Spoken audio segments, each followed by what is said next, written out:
Hi everyone, can you all hear me okay? I love that you all just automatically went quiet for me, which never ever happens, so I'm giving you the props to the best audience ever.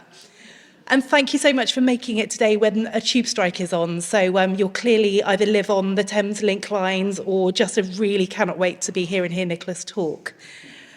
So, I'm Becky, if you don't know who I am, and I volunteer at St Bride running the events programme, just so you know who I am. And I'd just like to say a huge welcome to everyone joining us today in person and on Zoom. We've just been checking in where everyone is dialing in from, and we've got people as far as Canada, Jerusalem, Oxford, France, Switzerland. So we've got a truly global audience tonight to hear Nicolas talk, which is just such a brilliant thing. And if it's one good thing that's come out of the pandemic is us doing stuff on Zoom. So we can thank the pandemic for that, but not for the COVID I had 2 weeks ago. So, if you didn't know, we are hosting this talk to raise money for the St Bride Library, and all proceeds from ticket sales will go to keep it running for future generations to enjoy, and of course current generations too. So just by buying a ticket today, you are really helping us keep going in really difficult times, so we really, really appreciate your support in this way. We would like to say a huge thank you to Google and the Wink and a Word Charitable Trust for sponsoring today's lecture. We really appreciate their generosity. As we are live streaming the event, please do bear with us if we have any technical difficulties with the lecture. If this happens, we will try to rectify the problem as soon as possible. For anyone on Zoom, if you are having trouble your end, the good old trick of turning your computer off and on again does generally do the trick. We have had this tried and tested. But if you are still having difficulties and can't access the lecture, please don't worry. We are recording it, and we will send the recording to everyone who's attended in person and online, so you'll be able to watch it again at your own leisure. And also, can I just ask our Zoom attendees to make sure that you're all muted? And for our in-person guests, please can you make sure that your mobile phones are turned off on silent? We don't mind you taking photographs, but just please make sure your flash is turned off so it won't disturb Nicolas or the live streaming of the talk. And for anyone in person, if there is a fire, the alarm is one continuous bell, and the meeting point for this is through reception, through the sort of courtyard and out into Salisbury Square, where we will make sure that everyone's accounted for. If that way is blocked, we will direct you down the stairs, which are out of the door at the back, past the theatre bar. You're not allowed to get a drink on the way because there is a fire, and then we'll direct you round to that access point. So hopefully you're all prepared, and hopefully for anyone on Zoom, you have your own protocol in place. So, if you love coming to our lectures and would like to come to more, we have our next one is an iMagazine Type Tuesday special, which is happening, I think, on the 6th of December. The details for that are going to be announced in the next couple of weeks, so do keep an eye out with that. I know I've got a sneak preview of who is speaking, and it's a talk you're definitely not going to want to miss. And we also have, in January coming up, the fantastic Bob Richardson, or who I'm sure most of you know and love already and know how brilliant he is at speaking. He's going to be delivering a lecture on 100 years of the Adana letterpress. So he'll be giving a talk about the history of that, which again will be one you don't want to miss. And then after that, we will be announcing lots more of our 2023 programme very, very soon. So please keep an eye on our website, our usual social media channels, and all that jazz. And I'm nearly at the end of my talking before we get on to the brilliant Nicolas. But if you don't know, we also run workshops down in our letterpress studio, which are available for all sorts of levels of I'll start that again. Basically, our letterpress workshops are for any level, you get from beginners up to really, pro people. And you can also arrange a workshop for if you've got a studio of graphic designers who want to come in and do something, we can tailor something to suit you. And also you can come and use the library, which is open every Wednesday. You can find details on our website as well. And we do tours and other fantastic things here. So just go to the website, have a look, and get involved and come to do more stuff. So what am I saying now? Okay, so we will be having a question and answer session at the end of this talk. So for anyone on Zoom, if you do have a question, please do put them in the chat function and we will get through as many as we can. For anyone in person, I'll come around with the microphone to make sure that everyone on Zoom and Nicolas can hear you. So we'll try and do a mix of both and get through as many we can before the time is up. And I would just like to have a special mention to say that as tonight's lecture is a celebration of the life and work of the legendary Beatrice Warde, we are delighted to be joined by her niece Brenda Becker, who is watching online from America. So we'd just like to say a huge special welcome to her as well.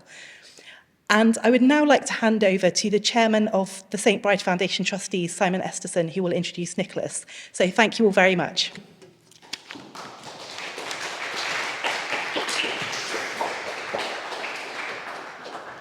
Becky, thank you very much. And again, thank you to everybody who's actually arrived here on bicycles and buses and things on a day of some transport chaos in London. St. Bride's has been hosting the Beatrice Warde Memorial Lecture for over 50 years. And the thought occurred to us that we use the idea of the lecture to talk about typography and typographic design, but we'd never really talked about Beatrice Warde. And there's really no better person than Nicolas Barker to talk about Beatrice.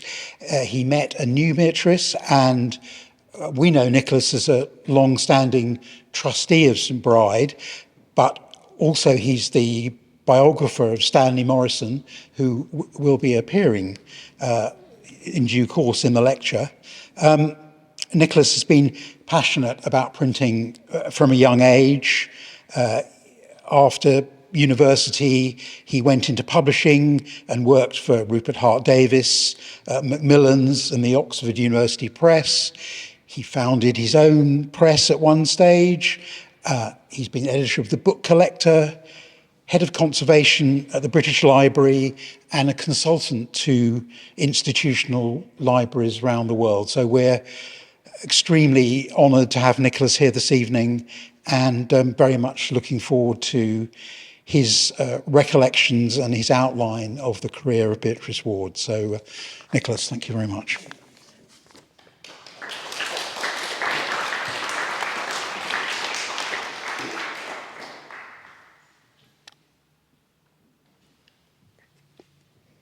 In the golden age of letterpress printing, in the first half of the 20th century, Beatrice Warde was a sparkling, iridescent figure. There had been no one like her before. Those who succeeded her came to depend on what she achieved for their own success. No one could have predicted, no one did predict, how short that golden age would be. But the lessons that she had learned were passed on to us in ways that the decline and disappearance of letterpress printing could not alter or diminish. Those ways of recording, thinking about, and preserving the forms of printed letters are still with us and have brought us here today. Beatrice was born on the 20th of September 1900 in New York, the child of Gustav L. Becker and May Lamberton. Her father was a conductor and a composer who lived on until a great age, 1959. Her mother was a critic, writer, and publicist whose work found a ready market. Their marriage did not last, ending in divorce in 1908. May Lamberton Becker, that's her with the young Beatrice behind her. May Lamberton Becker, 1873 to 1958, remained a central figure in Beatrice's life, the recipient of many transatlantic letters that vividly recall their writer's life and activities.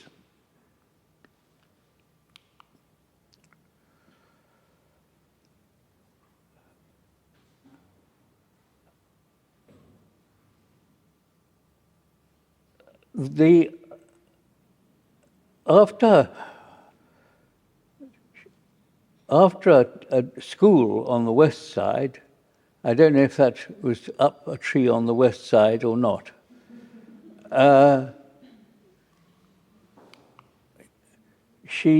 this is important because it's her childish script, as you can see, is in 2 or 3 or possibly 4 colors, and it shows an interest in the form of letters, which was clearly started at a very early age.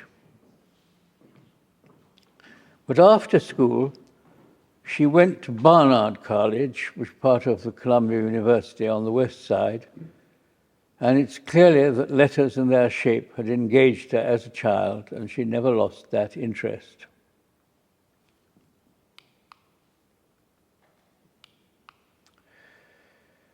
After a lively youth, she turned into a highly professional beauty, as you can see. And already in 1922, as an undergraduate at Columbia University, she had found her way across the Hudson to Communipaw Avenue in Jersey City, home of ATF, the American Type Founders Company, and of its almost fabulous library and museum, her words, created by Henry L. Bullen, the presiding genius of the company. She had come to consult, she tells us, sorry, I didn't mean to do that. She had come to consult a 16th century work on the proportion of letters. She doesn't say which, but the likeliest is the De Divina Proportione, 1509, of Luca Pacioli, of which there was a copy in the ATF library.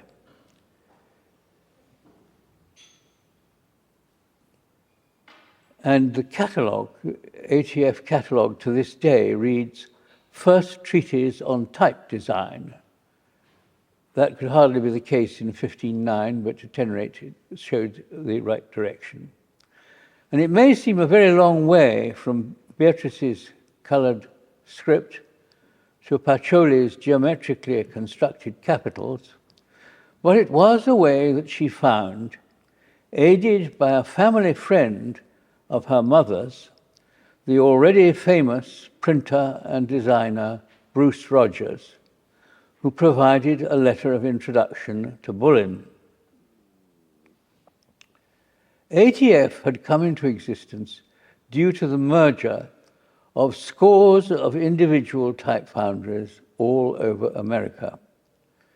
They were all now under threat from the successful development of 2 different methods of simultaneously casting and composing type, the Monotype and Linotype companies.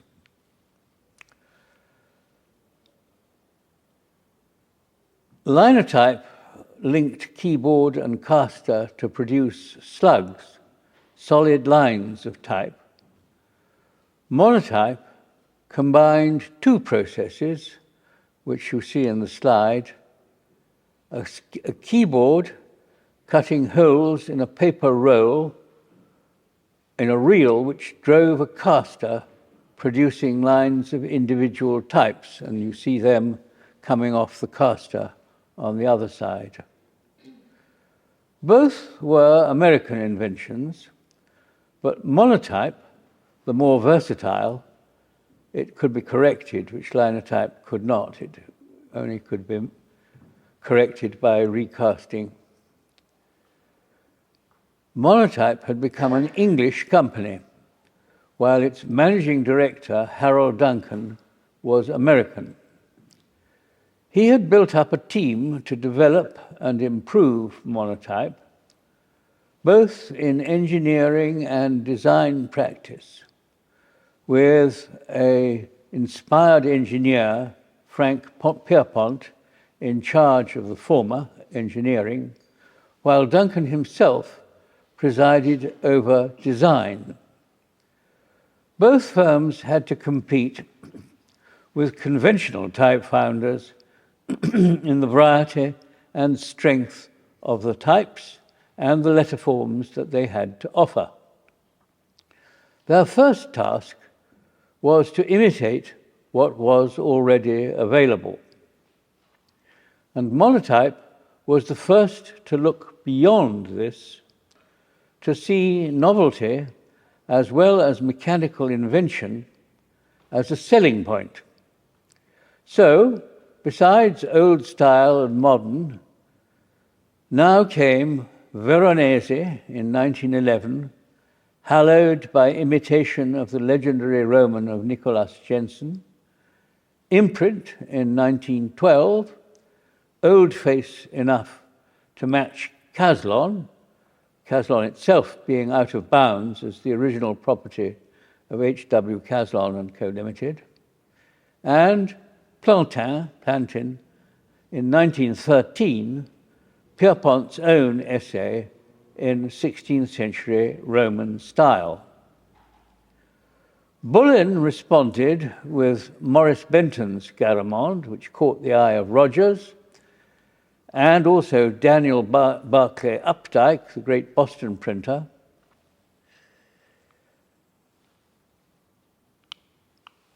And a new figure in the typographic landscape, Stanley Morison.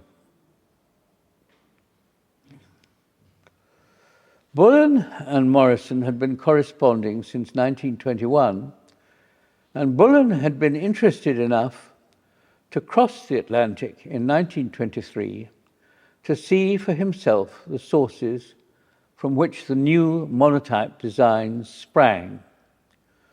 Before he left, Beatrice had made her fateful first visit to ATF and met Bullen.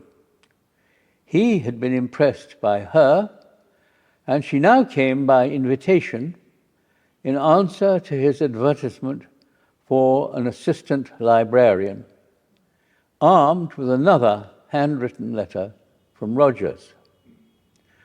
She got the job, and with it, a duster and instructions how to use it. Take this and dust all these books. I shan't mind, this is Bullen speaking, I shan't mind if you stop and read anything that interests you, and you needn't read anything that bores you. But take each one of them off the shelf and dust it. This process led her to Joseph Thorpe's Printing for Business, an unpromising title, as she said, yet one that grabbed her attention in translating the principles of the arts and crafts movement into the terms of everyday printing. In it, Beatrice found the creed that was to inspire the rest of her professional life. Immediately, however, her enthusiasm was diverted into a new direction. On 30 December 1922, she married Frederick Warde. Educated at Harvard, in 1915 he went to work at the Mount Vernon press of William Rudge, where Bruce Rogers too went after his first visit to England in 1917-19. Warde, already fascinated by the potential of the monotype process, set to work to apply it to Rogers's rigorous standards of spacing. Leaving Rudge, he spent a year at Monotype's American base in Philadelphia, moving to Princeton to install a monotype plant at the University Press there. He had also discovered a new skill in the combination of printers' flowers, an art that went back to Robert Grandjean in the 16th century, and he compiled a book demonstrating how monotype flowers could thus be put together, and that is the title page of the book. By now, Morison, encouraged by Bullen and anxious to meet Updike, whose 2-volume monumental work, Printing Types, which had been published in 1922, he recognized as a masterpiece, had also come to America. It was while staying with him, that's Updike, that Morison met Beatrice, who had come up to Boston specially to meet him. Within 5 minutes, she said, I knew that I was in the presence not only of a wit and a scholar, but of a personality more vivid and stimulating than that of anyone I'd ever before encountered. Forewarned of her energy and knowledge by correspondence, nothing had prepared Morison for her extreme beauty, not the least of all the new experience that came his way on this first visit. Best of all, the Wardes were coming to Europe next year, and they all looked forward to a continuation of typographic activity and discovery there. The Fleuron, the annual founded by Oliver Simon, had just been founded and was already to be the vehicle for this continuation of typographic activity and discovery. And the journal passed into Morison's hands in the autumn of 1924. Oliver Simon was getting married, and matrimony suggested that running a journal was not going to bring in very much money. Frederick and Beatrice arrived in January 1925 to be welcomed by Morison and by Simon, who found them rooms beneath his own at 115 Ebury Street, and working space for them all in the Fleuron office, which was based in 41 Bedford Square, where Charles Hobson, the great advertising magnate of his time, was to set up the Fanfare Press to provide a livelihood for them. Beatrice was overwhelmed with the novelty and beauty of it all, and set to work on an article on Garamond for the Fleuron, while Frederick and Morison worked on a new italic based on Arrighi's first type, involving Hans Mardersteig, a new friend in their work. Beatrice took time off Garamond to write on the 18th century French typography and Fournay-le-Jeune, an article for the Fleuron, under the alias of Paul Beaujon, an alias that was a sign of the strain she felt on competing in a splendid, thank you. She felt on competing in a masculine world. It was now that Beatrice made her great discovery, the key to the real history of all the different Garamonds that had appeared since Maurice Benton had given the name to his version. This letter was the Caractère de l'Université, as the name it was given by the Imprimerie Nationale. God knows exactly why they did it. It had fallen into their hands in the 17th century having been originally cut by Jean Janon of Sedan and being shown in his specimen of 1621, which Beatrice had spotted in the Mazarin Library in Paris. It was, in fact, nothing to do with the real Claude Garamond of the 16th century. A telegram sped the news to Morison back in America, and she set to work to rewrite the article she had already written for the 5th issue of Fleuron.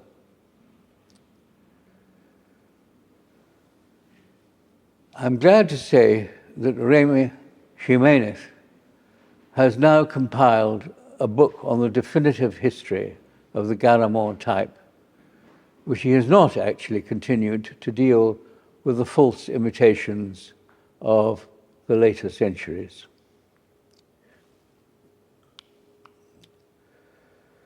Eric Gill, already at work on the letter forms that were to become both Gill Sans and Perpetua, caricatured Beatrice at work, and that's her there, while simultaneously engraving his magnificent fine profile drawing of her. All seemed to be going well, but it was not.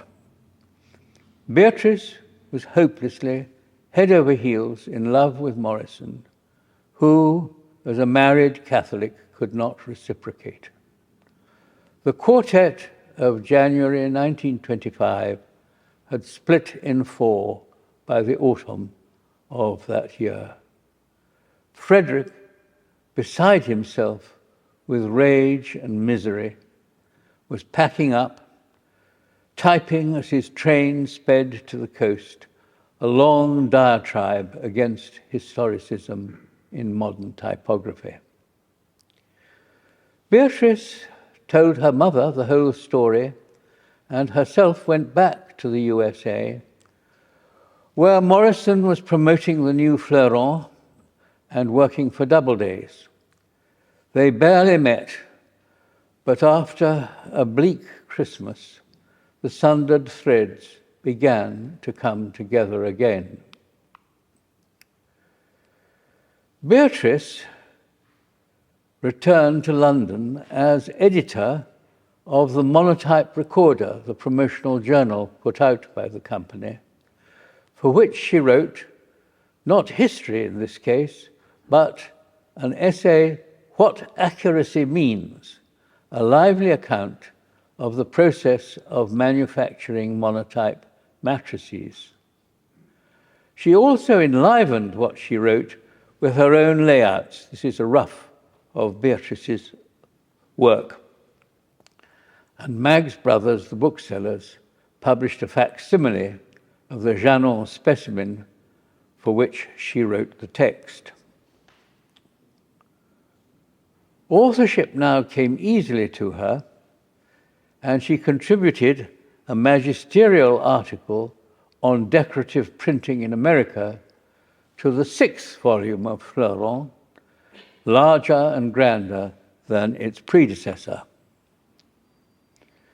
There was a long section of specimens of printing types, including the new Perpetua, and Beatrice provided the text of the Bergeret, which illustrated Weiss's New Roman. Morison wrote a largely original account of decorated types, which has still not been superseded. At the same time, he was increasingly busy with the Monotype company, by now used to his methods, on what turned into a series of new types.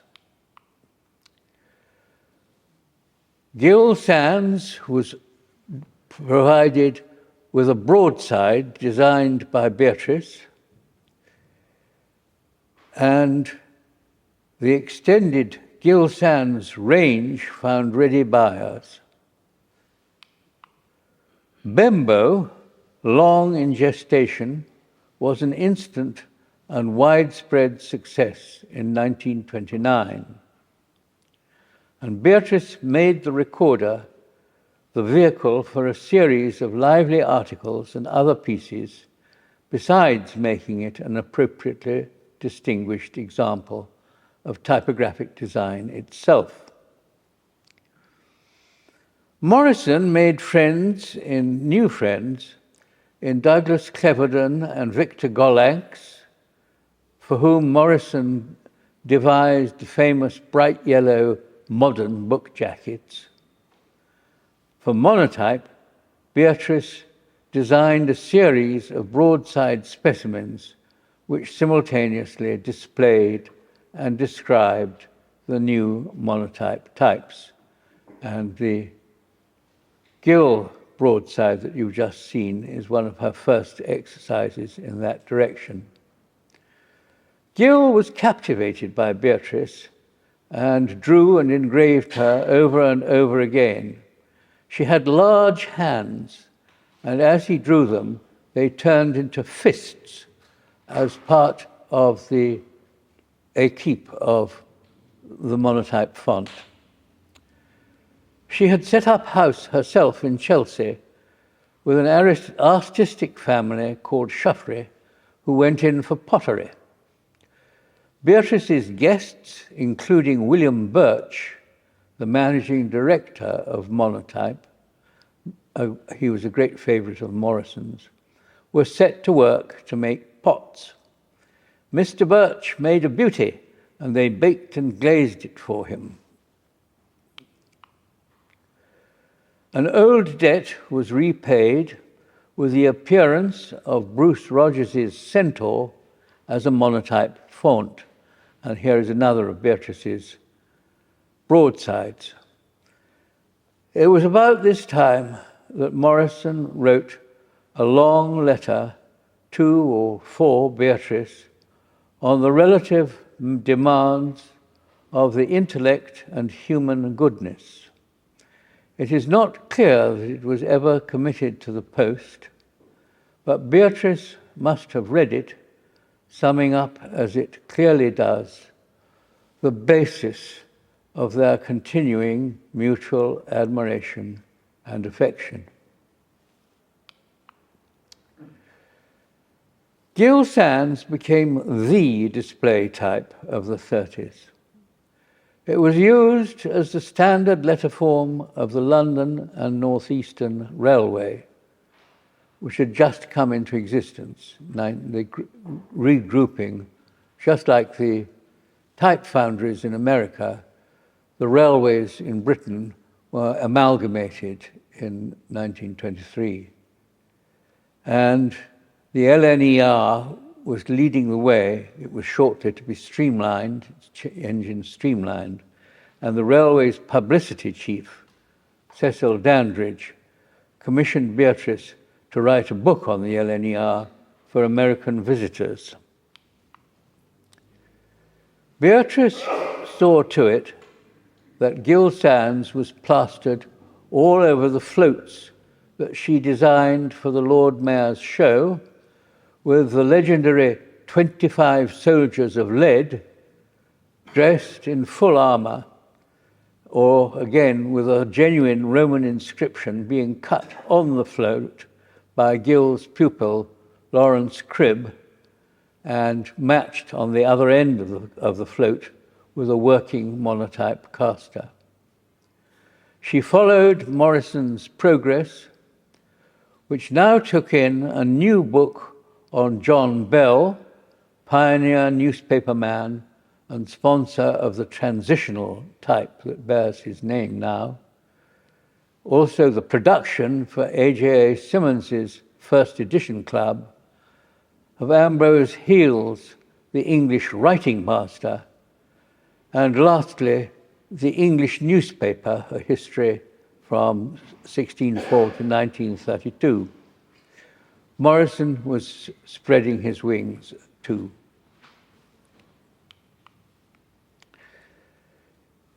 Beatrice lent her talents to his old friend, Morison's old friend, Francis Mennell, whom you see here rather later in life, promoting the non-such press, he tried to lure her into the typographical Double Crown Club, disguised as Paul Bourgeon, her alias, but self-respect made Beatrice refuse.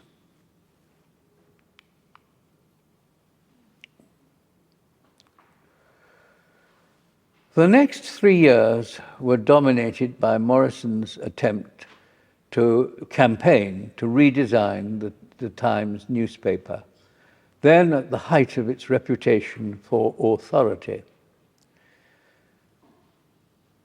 It concluded on the 3rd of October 1932, when the first issue appeared in its new dress, and that is Beatrice holding up a hugely enlarged version of Monotype Times New Roman Series 327. She said, it's too early to be confident. She's writing to her mother, but it does look as though the Times change is going to be a huge success. And it was. It made Morison famous, and Beatrice basked in his reflected glory. At the same time, her own reputation was growing. It was also in 1932 that Beatrice addressed the British Typographers Guild, a body I'm sorry to say now extinct, in this very institute, the St. Bride Foundation, on the theme that printing should be invisible. She explained this paradox by the analogy of the crystal goblet and the solid gold cup. The contents may be the same, but in one, the container obscures the content, while in the other, itself invisible, the content, seen through it, is fully and truly visible. So the typographer should ask not how should it look, but what must it do? This is as true of advertising as it is of book printing. The one, this is Beatrice again, the one and only justification for the purchase of space is that you are conveying a message, that you are implanting a desire straight into the mind of the reader.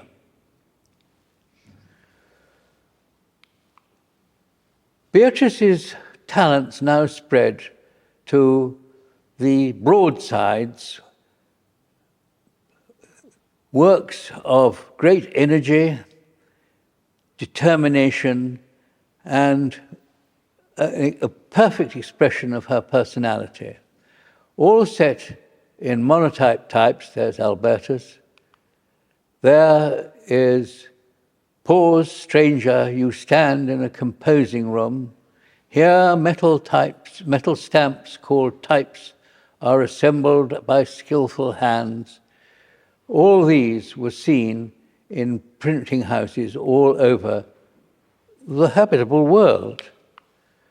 And most famous of all was the one called This is a Printing Office, crossroads of civilization, refuge of all the arts, armory of fearless truth. This is a printing office. You stand on sacred ground. Splendid stuff. There is a more subdued version of it, which I take from her essay on addressed to friends in the craft, which describes exactly how she came to write these broadsides. This message she continued to expound by direct example as well as analogy, and it reverberates in this, as in all her writing and teaching, which now filled her life. Most famous of these was the inscription for a printing office, which I've just shown you. And there were many other of similar texts.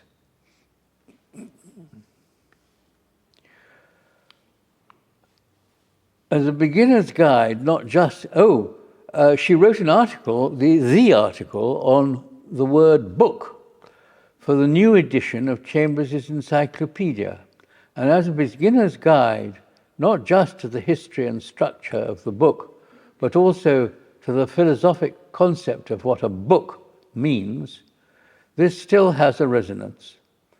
Other writings that have lasted from this period included practical advice on the choice of typefaces and on an anthology of verse as a typographical problem, both of which appeared in the Monotype recorder or in Simon's successor to the Fleuron signature. And she also wrote on the typography of the Bible and on the French National Printing Office, both in the recorder. Besides her writing, there she is working at work in the Monotype offices at Salford's in Surrey. Besides her writing, Beatrice found an equal talent for speaking, and not stopping at the promotion of Monotype, she was soon in great demand at printing and art schools, vividly explaining the methods and merits of words well laid out for printing. Her audiences, which she listed, these are her words again, as printers' apprentices, art students, hard-working layout men, members of the Printers, Managers and Overseers Association, librarians, print-ignorant laymen and others, caught her enthusiasm as readily. Besides her writing, Beatrice had found a new attention. There she is in a dress on which you can probably see is covered in letters. Her LNER book came out and was well reviewed. She saw to it that the national appeal to buy the Codex Sinaiticus from Russia was backed by every means of publicity, including Gill Sand's posters on the Central Line tube trains. EHU. Morison had been deeply involved in this, and he now embarked on the history of the Times newspaper that was to occupy him for 20 years, and he wrote less on typography. As he told Updike, he wrote to Updike, "Mrs. W. does it all a very great deal better, more gracefully, more humanely, and more informingly, because less donnish and scientific than I find it possible to avoid."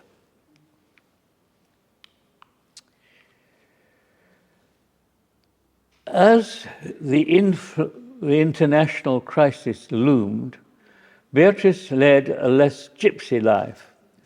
She bought a little house in Epsom, convenient to the Monotype works at Red Hill, where Morison habitually took Sunday lunch with her. They welcomed an increasing number of German refugees, among them Henry Steinberg, author of 500 Years of Printing, and Berthold Wolper, the designer of Albertus. Gill and Morison, who had shared a memorable disputation on the political role of the artist, Gill maintaining that it was no business of the artist to be political, Morison asserting that no artist could be other than a political being, were at one and forgot their differences when war broke out. Gill died in the second year of the war in 1940, while Morison saw his books and life work blown to pieces in the great air raid of the 10th to 11th May 1941. Beatrice could see the conflagration all the way from the Surrey Downs and feared for his life. As the war went on and American involvement drew nearer, Beatrice's love of her adopted country grew stronger. 1940 was the presumed date of the invention of printing, and the same book, a suggestion to readers on the 500th anniversary of the invention of printing with movable type, was her personal tribute to a way of life and work that she saw disintegrating around her.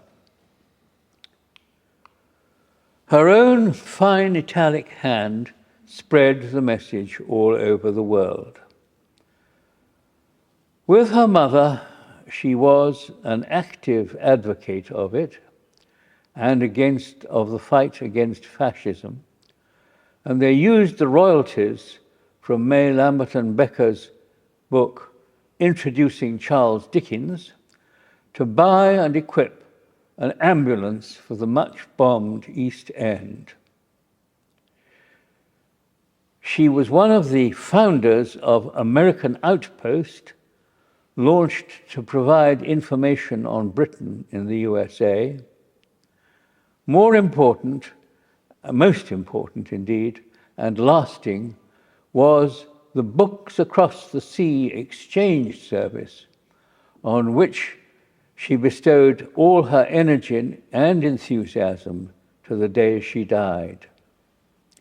The wartime letters home were published as Bombed but Unbeaten in 1941, with the royalties going to support children made homeless by the war.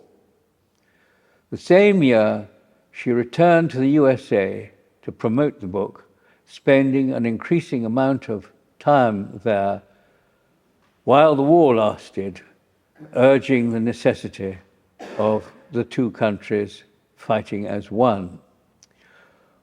When the war ended, she returned to her pre-war activities, speaking on typography to the National Society for Art Education, on design and management, her favorite topic, going back to Joseph Thorpe, to the Printers, Managers and Overseers Association, and on the artist and typography to students at the Royal College of Art.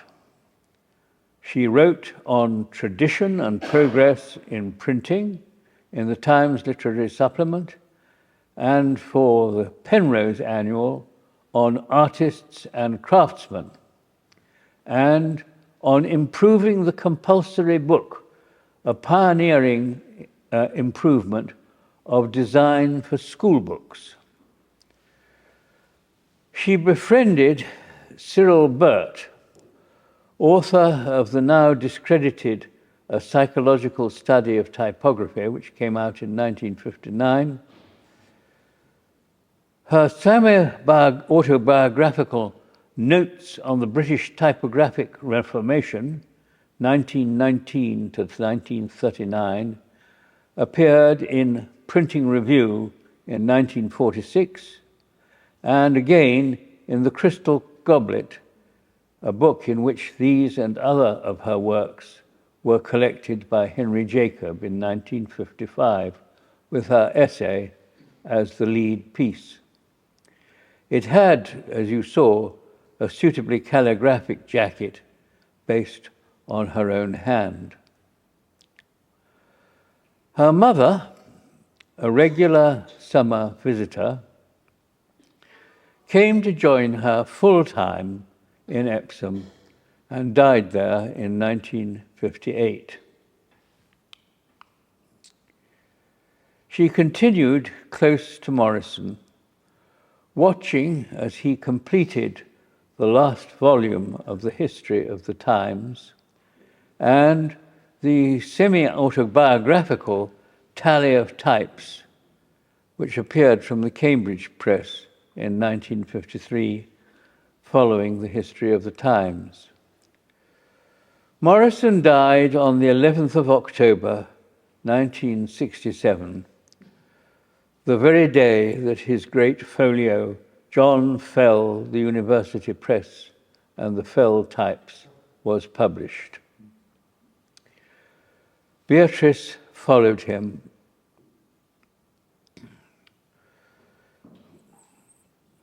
on the 14th of September, 1969, not quite 10 years later, a year later.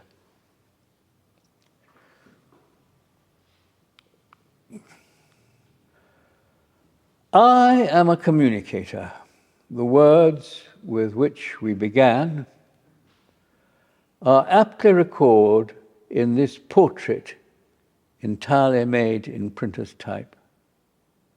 But the bare details of Beatrice's life and work provide a wholly inadequate account of all she meant and gave to those she met and influenced during her life. As a source of encouragement to men and women alike, particularly those about to begin a career in print, she was in a class by herself. Will Carter once said that no one, however down on their luck, could spend an hour in her company without feeling himself twice as good as he was before they met. It was, I think, in Will and Barbara's hospitable house that I first met Beatrice. Certainly, she had become a friend and a supporter in my early ventures in printing.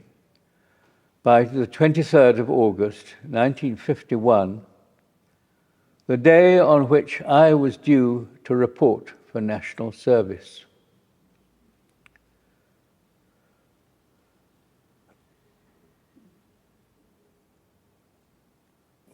Imagine then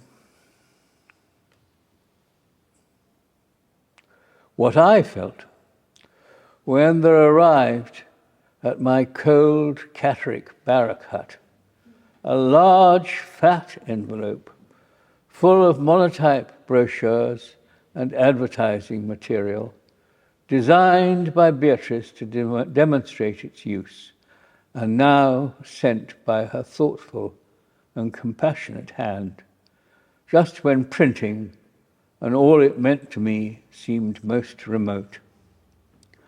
I have never forgotten this act of kindness, and am glad to have had this chance to record it, and to record a life lived all round as generously, from which many others benefited, among them this institute and the industries that it supports and commemorates. Thank you.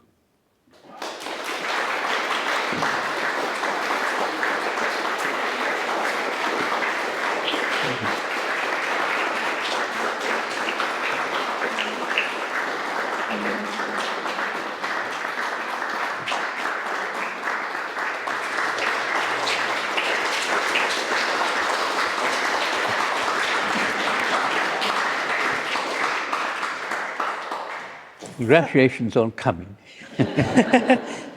Thank you so much, Nicholas. There's so much I realise I didn't know about Beatrice. And I would just like to say, if anyone is interested in seeing more of her incredible archive, we do hold a lot of materials at St Bride. So you can book in and have a look at the Crystal Goblet and lots more things like the Monotype recorder, photographs, if you do want to find out more and see things in real life, which is always much better than seeing them on screen. But it's been absolutely fantastic, Nicholas. Thank you so much. Must have been so much research going into the entire presentation, so we appreciate your time. Thank you. We will have time for questions if Nicholas is okay with that. Brilliant. Just a first one from us is, did you ever see Beatrice speaking in person and delivering one of her lectures? We'd love to know what she was like what was her spirit, and can you remember anything in particular that she said that really struck a chord with you? Well, no one thing. I mean, I've tried to convey the kind of very personal and unique rhetoric of which she was capable to put over a cause which meant a great deal to her, whether it was the design of type, the proper way of laying it out. It's not, as probably many of you know, it's not easy to describe in words what typography is.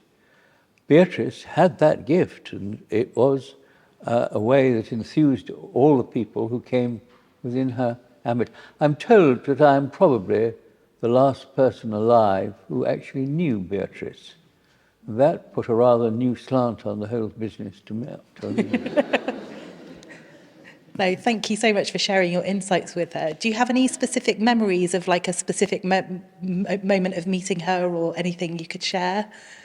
Or are there too many and too many memories? I wish there had been many more. I bet. Does anyone in the audience have a question they'd like to ask? Simon. Nicholas, thank you very much. I thought it was fantastic and moving, and we're looking forward to the Netflix series, I think. You know, I think it's the first time in public we've heard the words Beatrice Warde was head over heels in love with Stanley Morison, although we've always suspected it. But the question I was really going to ask was, between them, as you say, Morison's donnishness and Beatrice Warde, they really kind of formed the public impression of the Monotype Corporation. Yeah. And I just wonder what the other people in the Monotype Corporation thought about this. You know, did they regard it? How did the Monotype Corporation think about these two amazing ambassadors they had? Well, that's quite a complicated question, actually, because there was then, at 55 Lincoln's Inn Fields, the London end of the Monotype Corporation, that was blown to pieces. And they've recently pulled down the building that was put up in its stead in New Fetter Lane. So there was a London end, and it's very difficult to remember now that it was even then London and the provinces, and they were two different places with different habits of behavior. And of course, Harold Duncan, the man who really set the Monotype Corporation company going, it was called the Lanston Monotype Company after Talbot Lanston, of course, who was the man who introduced the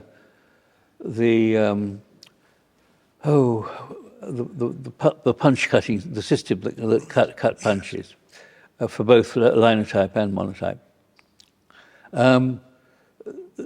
The factory was a modern factory, and it had modern housing, a cricket pitch. You can still see the remains of the cricket pitch if you go on a southern. No, it's not called a Southern Railway train anymore. Of course, I can't remember the names railways anymore. But the cricket pavilion is still there. Though what it's used for, I don't know. And Pierpont was fiercely possessive of the engineering side. He didn't like interference at all. Not that there was a great deal of it, but he was always afraid of it. And he kept Morison at a distance. Morison had his own methods of getting what he wanted and got them. His method, of course, was to enlist other people to buy Monotype products from which his program was indissoluble. And the two principal ones of those, of course, were the Cambridge University Press, presided over by Walter Lewis, and the Times. Sorry, I wandered from the point.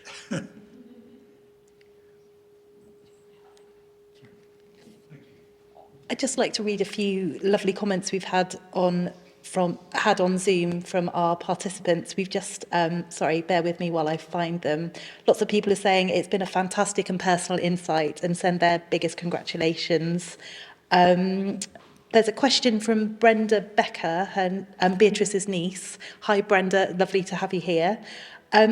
She says, Beatrice was a later life convert to Roman Catholicism and was instrumental in the adult conversion of my own father, her half-brother, and even her elderly father in his 90s. Did her faith inform anything outside her private life that you know of? No, I think not. Obviously, Morison's own Catholicism had a long, continued influence on her, but she didn't sort of wear it on her sleeve at all. Thank you. Oh, sorry, is this is now working. Sorry, I turned it off while I coughed, because no one needs to hear that. I've got a couple more questions on Zoom before I come back to everyone in the room. Could Nicolas comment a little more on Beatrice Warde's relation to the teaching of typography in the UK, particularly anything you might know of her connection to the London College of Printing, now the London College of Communications, as part of UAL?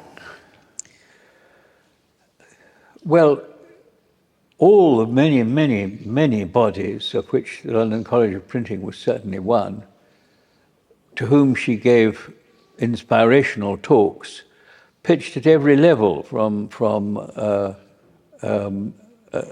grown-up typography to children's books, saw a great deal of her in that way. And obviously, unfortunately, as far as I know, there's no recording of her speaking voice. I wish there were, because you'll have to take it from me. It was a wonderful experience to hear her speech.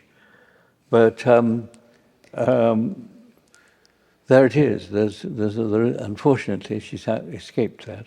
I think we do actually have a recording at in the St. Bride archive that we Now you showcased tell me. it. Now you tell me. Sorry, Nicolas. My fault. I think it was first heard. I thought I'd shaken this place for everything in it got. I think it was showcased at a Type Tuesday a few years ago by Sarah de Bont. So, and I think we will put a link to this on our social media channels. I think it's on a blog somewhere, and we will send it to you, Nicolas, so you can hear it as well. Good. And I think I'm just going to check Zoom before I come back to the room. Sorry, there's quite a few comments just to get through. So I'll come back to them. Sorry, so many lovely comments here, Nicolas. It's fantastic. Oh, a last question from Zoom is, did Beatrice mentor anyone as an apprentice at all in her career? No. No, that's a very easy answer. Brilliant, thank you. She was who she was. Yeah. And there was no other framework in which she could have passed it on to her skills to somebody else. And actually, I've just got one more question from Zoom before I go back to the room. There's so many brilliant things coming through, and I'm sorry if we don't get to them all. Victoria has asked, does Nicolas know what the reaction was to Beatrice being revealed as Paul Beaujean?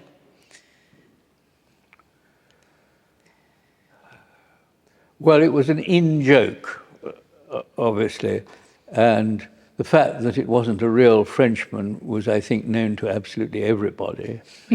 I don't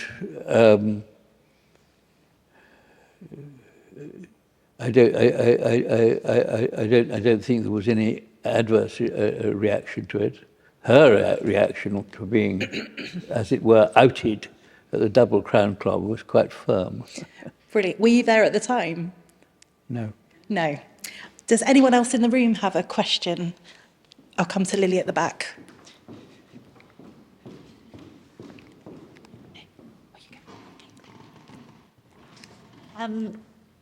Thank you very much for the talk. It was absolutely wonderful, first of all. You had a little quote that I might have written down slightly wrong, which spurred on this question, and apologies if I wrote it down wrong, but you said that Beatrice basically said, read it if it's interesting and not if it bores you, or something like this. Sorry if I wrote it down wrong. And my question... This was Henry Bullen. Henry Bullen. Henry Bullen, who was the managing director of ATF, the American Type Founders Fund, and he said, you don't have just to dust the books, you can read them too, and don't read them if they bore you. Wonderful. Thank you for clarifying that quote. So my question was around kind of this quote, but also around Beatrice as kind of like this wonderful communicator. And I wondered if you could share some insight of whether she has someone that maybe inspired her, or you know of someone that she looked to, or kind of had an influence from, or something like that from your inside knowledge of knowing her. No, I think that like Aphrodite, she sprang for the waves just herself. Brilliant, thank you. I think we had a question over here. Thank you. I was wondering, can you remember how old you were when you first met Beatrice? And can you remember when you first met her? And can you tell us a little bit about that first time?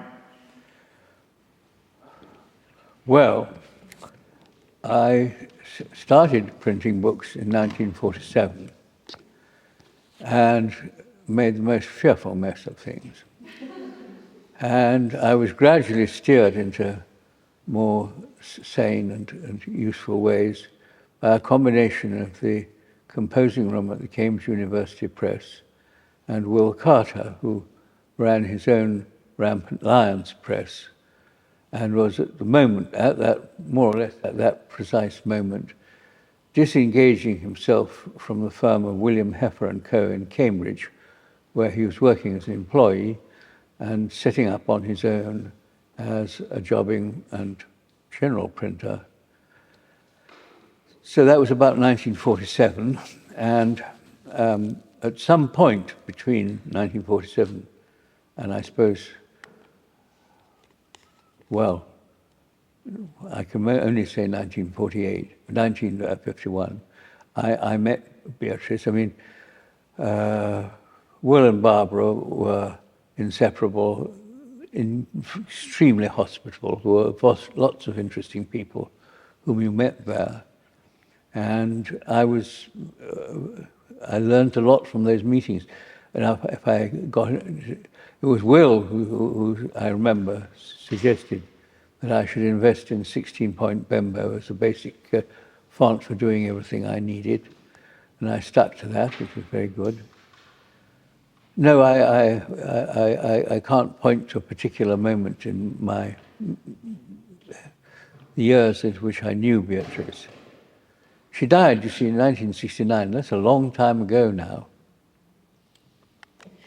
I think there was a question over this side of the room, or was I imagining a hand? In that case, back to Lily. That's okay. I just have one other question.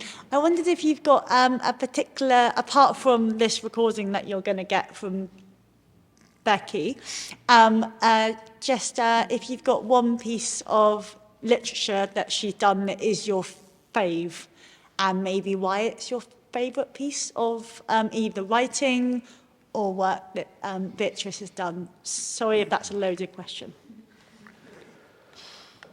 Well, I think that essay on the semi-autobiographical essay on English printing 1919 to 39, the Renaissance in English printing in 1919 to 39, I haven't got the title quite right, it is perhaps, because it is slightly autobiographical, the most moving piece of writing that she perpetrated. Great, thank you. Nicolas, are you okay to answer a couple more questions? Yes. Brilliant, thank you. I just wanted to check. Stephen has asked, can we credit Beatrice with a good part of Monotype's success? I think she'd deny it, actually. She would deny it.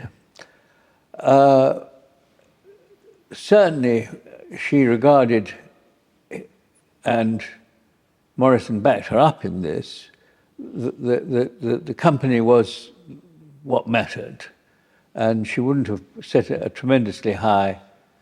She was a modest person, really. She really was a modest person. And if you can imagine having these wonderful gifts of projecting the spoken word, dressing the part, she let no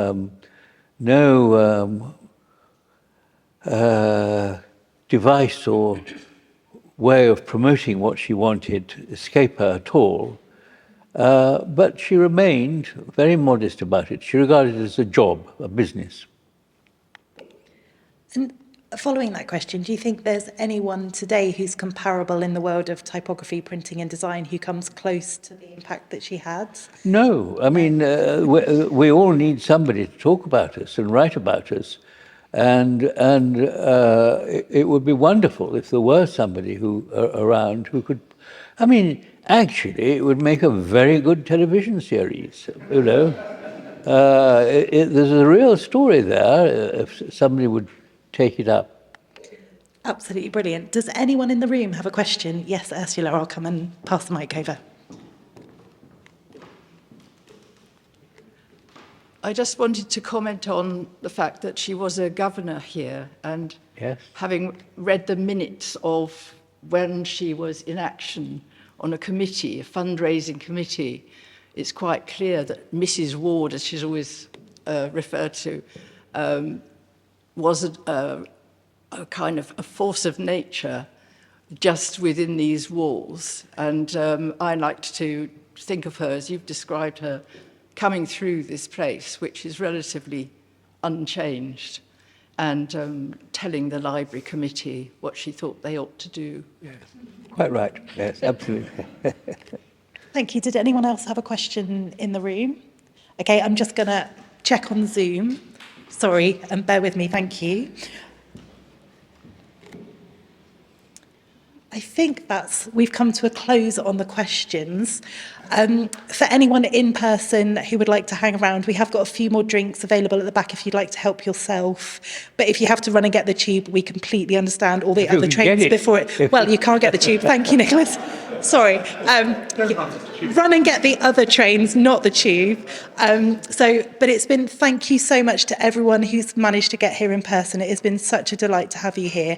Thank you to our hugely, truly international audience on Zoom. It's absolutely brilliant to have you all joining us as well. And finally, the biggest thank you to Nicholas. This has been an absolute pleasure, and we cannot say thank you enough. So a big round of applause again, I think, is deserved.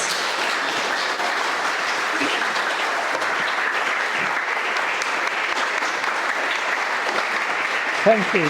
Thank you. Thank you.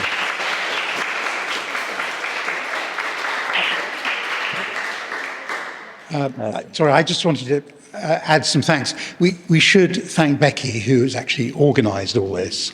And Becky looks after so many of our events. And so I think that can't go without being properly acknowledged. So, thank you. So Nicholas and I are both trustees here, and I think, Ursula, your point about reading the minutes for what Beatrice Warde said when we needed to do some fundraising, I think Nicholas and I are both going to rush off and see what she said, because we do need your money, if we can organise that in some way. And just finally, once again, to say thank you very much to Nicholas for a wonderful evening. We haven't talked to him about it, but maybe we could invite him back, because I think he's also might talk to us about Ian Fleming and the book collector at some time. So it may indeed be that this is part one of a continuing series of Nicholas's guides to the printed world. And thank you for coming. Thanks very much indeed.